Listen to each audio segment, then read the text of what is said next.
종목 탐구 시리즈. 오늘은 팔란티어 테크놀로지스, 티커 PLTR을 다뤄볼게요. 정부기관과 대기업의 방대한 데이터를 무기로 바꿔주는 빅데이터 분석 분야의 대표 기업입니다. 2003년에 설립된 회사로 미국 콜로라도 덴버에 본사를 두고 있고 CEO는 알렉스 카프입니다. 핵심을 한 문장으로 정리하면 정부기관과 대기업의 방대한 데이터를 통합하고 분석해서 의사결정에 활용하게 해주는 일종의 AI 운영체제 같은 회사예요. 사업은 크게 세 축입니다. 첫째, 국방과 정보기관을 대상으로 하는 미국 정부 사업이 핵심 축이고요. 둘째, AIP 부트캠프 모델을 앞세운 미국 상업부문이 가장 빠르게 크고 있습니다. 셋째는 정부와 상업이 섞인 국제사업으로 영국 국방부 같은 곳과 함께 글로벌로 확장 중이에요. 고객과 계약을 보면 미 농무부와 농업서비스 현대화 명목으로 3억 달러 계약을 체결했고 영국 국방부와도 2억 4,060만 파운드 규모 계약을 맺었습니다. 분기 중에만 100만 달러 이상 미국 상업 계약을 139건이나 체결했는데 이건 역대 최다 기록이에요. AIP, 그러니까 AI 플랫폼 부트캠프 모델이 미국 상업 매출 성장을 견인하고 있고 직원 1인당 연안산 매출도 150만 달러를 달성했습니다. 2026년 5월 4일 발표된 1분기 실적을 자세히 볼게요. 매출은 16억 3천만 달러로 컨센서스 15억 4천만 달러를 6% 상회했고 조정 주당 순이익은 33센트로 예상치보다 19에서 22% 높았습니다. 갭 기준 순이익은 8억 7,050만 달러로 전년 대비 약 4배 늘었어요. 매출은 전년 대비 85% 성장했는데 이건 2020년 이후 가장 빠른 성장률입니다. 조정 영업이익은 9억 8,400만 달러, 영업마진은 60%에 달하고요. 총이익률도 86.78%로 굉장히 높습니다.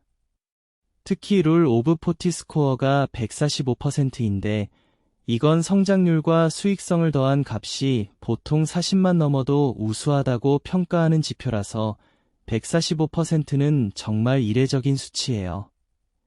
세그먼트별로 보면 미국 매출이 12억 8천만 달러로 104% 성장했고 미국 상업 부문은 133% 늘었지만 컨센서스 6억 500만 달러에는 살짝 못 미쳤습니다. 미국 정부 부문은 84% 성장했고 총계약 가치는 24억 1천만 달러로 61% 늘었어요. 가이던스를 보면 2분기 매출은 18억 달러로 컨센서스 16억 8천만 달러를 상회하는 수준으로 제시했습니다.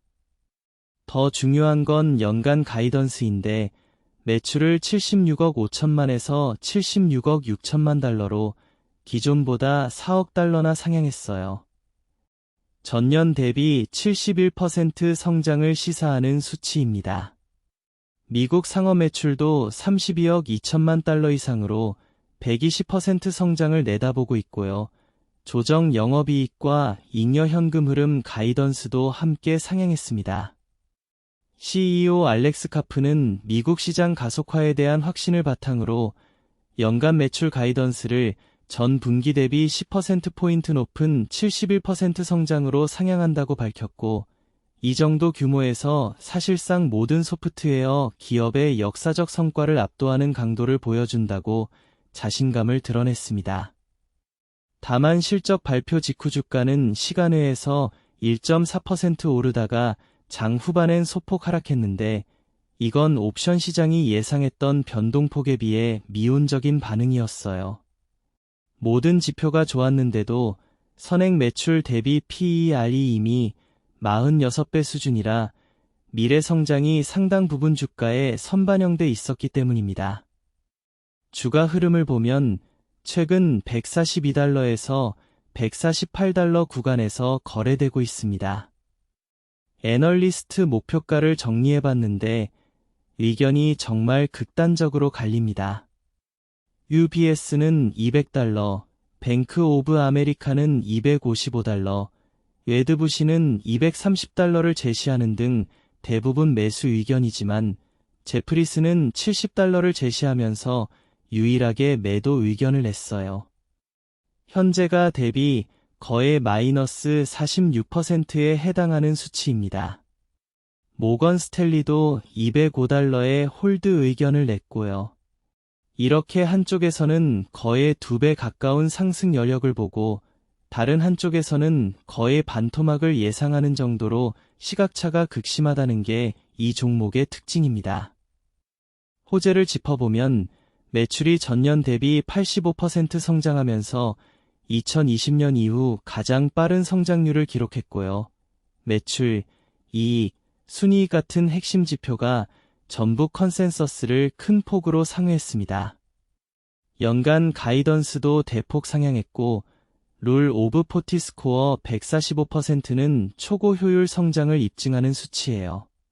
미국 정부와 상업 양쪽에서 대형 계약이 잇따르고 있고 분기 중 $100만 이상 계약이 139건으로 역대 최다를 기록한 점도 강력한 호재입니다. 반대로 리스크도 짚어야겠죠. 가장 눈여겨봐야 할 건 AI발 소프트웨어 공포입니다. 2026년 2월 엔트로픽이 클로드 코워크를 출시하면서 AI 에이전트가 기존 사스나 데이터 분석 소프트웨어를 대체할 거라는 공포가 확산됐고 소프트웨어 섹터 전체에서 $1조 넘는 시가총액이 증발했어요. 6월에도 엔트로픽의 새 모델인 클로드 페이블 5가 발표된 날 팔란티어 주가도 3.2% 동반 하락했습니다. 둘째, 선행 매출 대비 PER이 46배에 달할 정도로 밸류에이션 부담이 이미 주가에 선반영돼 있고요. 셋째, 미국 상업 부문 매출이 컨센서스에 살짝 못 미친 것도 성장 둔화 신호일 수 있습니다. 넷째, 정부 계약 의존도가 높아서 정책이나 예산 변화에 취약하고요. 다섯째, 어떻게 보면 역설적인데 AI 모델이 발전할수록 팔란티어 같은 AI 분석 플랫폼도 더 범용적인 AI 에이전트로 대체될 수 있다는 같은 논리에 함께 노출돼 있다는 점도 짚고 가야 합니다. 정리하면 팔란티어는 매출이 전년 대비 85% 성장하고 룰 오브 40 스코어가 145%에 달할 정도로 소프트웨어 업계 최상위 효율을 보여주는 펀더멘털 최상급 종목입니다. 하지만 엔트로픽발 AI 소프트웨어 공포라는 산업 전체의 구조적 불확실성과 이미 주가에 반영된 고밸류에이션이 동시에 존재하는 종목이기도 해요. 제 개인적인 투자 매력도는 10점 만점에 8.0점으로 봅니다. 매출 성장률, 수익성, 가이던스 모두 역대급이지만 PER 46배의 밸류에이션 부담과 AI 에이전트에서 비롯된 사스 대체 우려가 점수를 일부 끌어내리는 요인이에요. 이 평가는 펀더멘털 중심으로 본 것이고 애널리스트 목표가 편차는 따로 참고하시면 좋겠습니다. 본 자료는 투자 판단을 돕기 위한 참고 자료이며 특정 주식에 대한 가치 보증이나 매수 권유를 하지 않는다는 점 말씀드립니다.